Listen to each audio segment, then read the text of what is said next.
Yeah. Thank you, Mr. Grace, for chiming in there. And goldfish live in trees. Welcome. Okay, as I was saying, a pregnant woman is very beautiful. Is it your first? No, dumbass. It's my 16th. 16? Yeah. Good Lord. And as my people say, the Grand Canyon is a very big place. And if you're going, please, take a flashlight. Are you not worried about overpopulation?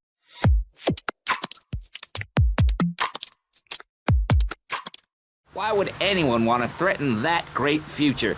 Answer me that and I'll show you a green dog. And speaking for the underdog, the foundation I set up with my trust fund, we believe gangs are a valid expression of a people's identity, a grouping, a community within a community. Gangs are a way to be noticed in the boxy suburbs. You scream out. Rather than urinate at the edge of your camp like a proud native, we spray paint our names on the walls of the mall to ward off predators. And that's supposed to terrify people? No. We believe passionately in non-violent solutions to life's problems. Gangs have to learn to love, to be inclusionary. We'd award badges to good gangs and give bad gangs a silly hat to wear. It would give people something to feel a part of. Kill with kindness, not a garden tool. Yes, but what about the guy getting beaten up on the street? Or the man having his motorcycle stolen? What about him? Or her. Some of the best bikers are really women. You're all a little unrealistic, yes? Come on now.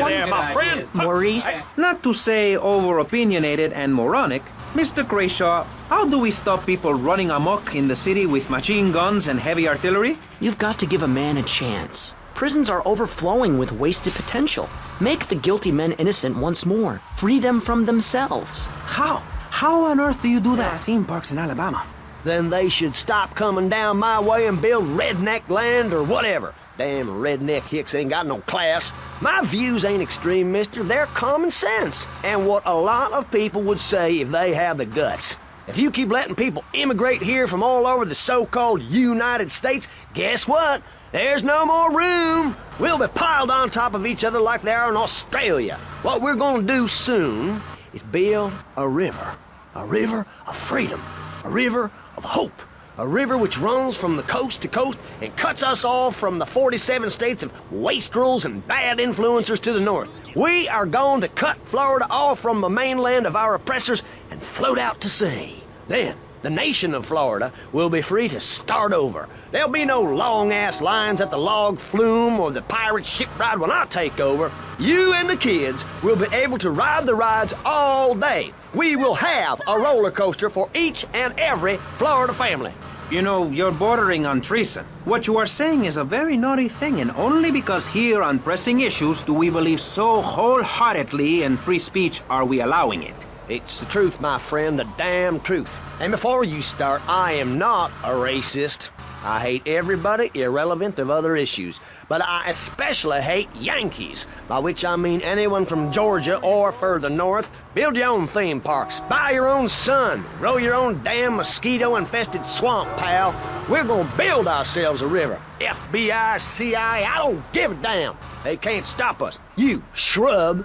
You yellow-bellied, tie-wearing, bribe-taking hypocrite. What have you done for Vice City up there in Washington? I've ensured important tax breaks for gun retailers, real estate developers, and I've cut the cost of policing, saving the city 2% or 25 cents per household over a 6-year period. At the expense of society. Think of the little people. Poor people have no voice in this city. Every time I find a park to meditate in, someone brings in a bulldozer and builds condos. The madness must stop. So you suggest we just stop making babies? People need a place to park their boat and trailer and to put their swimming pool. You're beginning to sound red, and by that I mean you prefer a hammer and sickle over a hamburger. I'm not little. I'm 5'5". It's time for corporations and all of capitalism to step aside for naturalism. You're not saving this planet. You're spending it. Your credit is no good here. We can't afford to loan you any more of our nature. Those are our trees. I only wish I could be around a little longer to enjoy it. I feel so old. Someone must take my legacy. I must train a little me. How old are you? I'm 23, but I feel much older and wiser. I know everything. When I went to Belize, I helped some villagers clear some land for an environmentally friendly coal mine. We've all got to make some sacrifices if we're going to get anywhere. My dad gave me the money to set up an exciting trust there. But how does that help the people in Vice City from worrying about whether they are gonna get robbed? What drives a man to just take? What we need are more after-school sports like choir or drama so people can learn to express themselves A man who properly. has listeners and some of the staff laughing through tears. Maurice Chavez with Pressing Issues. Okay, hello and welcome to the show. This is Pressing Issues with me, Maurice Chavez. At one time, my show was buried in overnights, but now I am a man on the way up. Today, helping me to press the issue and separate the sweet juice of truth from the pulpy discharge of lies and misunderstanding, we have technologist Martin Graves. First, Martin, please explain to every person listening at home what on earth a technologist is.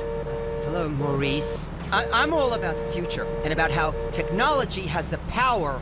That's very interesting, Martin, but let me finish my introductions first, okay? This is my show, a public service to Vice City. Like the man who takes your dead poodle and mounts it on a commemorative plaque at Pet Stores. But how can we worry about our elderly family members or dogs soiling themselves? Nothing, clearly. Moving on. Finally, on our little panel of experts, here to press the issue, we have a woman who is a local activist, attending every city council meeting to mouth off. Intense public activist, Bryony Craddock. Hello. Nice to meet you, Bryony. You know, I can't help but notice you are wearing a half shirt and have a large belly. Are you by any chance pregnant? Yes, obviously. Look at me. What do you think?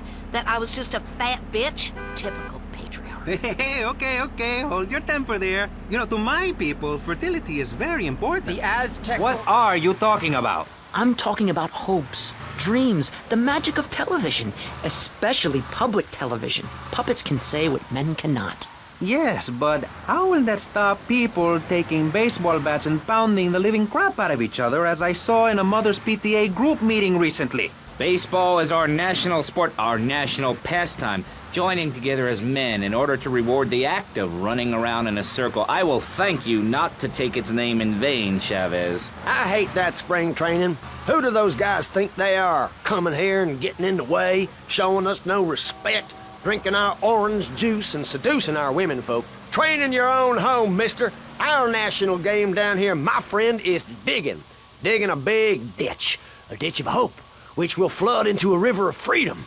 So far, we've dug 17 feet. We're almost free, almost, when we are floating away in the Caribbean Sea, free to run things our way, singing Kumbaya. The foundation I set up with my trust fund, we believe gangs are a valid expression of a people's identity, a grouping, a community within a community. Gangs are a way to be noticed in the boxy suburbs. You scream out.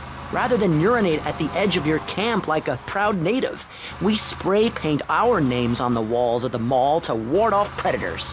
And that's supposed to terrify people? No. We believe passionately in non-violent solutions to life's problems. Gangs have to learn to love, to be inclusionary. We'd award badges to good gangs and give bad gangs a silly hat to wear. It would give people something to feel a part of. Kill with kindness. Not a garden tool. Excuse me? What did you say? Oh, no. Damn, baby. You're so ugly you make blind kids cry. BJ, you better stop being a bully just 'cause I'm not into the jock scene. I like sensitive guys, you know, like actors or rock stars or that kind of thing. Not some great big hulking giant that has to tell everyone how important he is.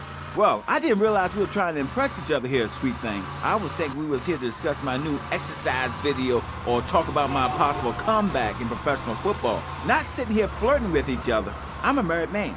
I'm on my 7th wife. So you got a big family, all those wives. That's fantastic. Not really. You see, I really like family, especially when some show up you didn't know existed. I tell you, Father's Day, I'm scared to go to my mailbox. My big heart has caused me a lot of heartache, but when you're in the public eye, you can't always tell what people are about. BJ has met some real manipulative people. 7 wives. That's fantastic. No, I have 1 wife. I had 6 before that. So you downsized, right? Yeah, something like that. If you want to win in life, you have to change players. You can't play on the same team all the time.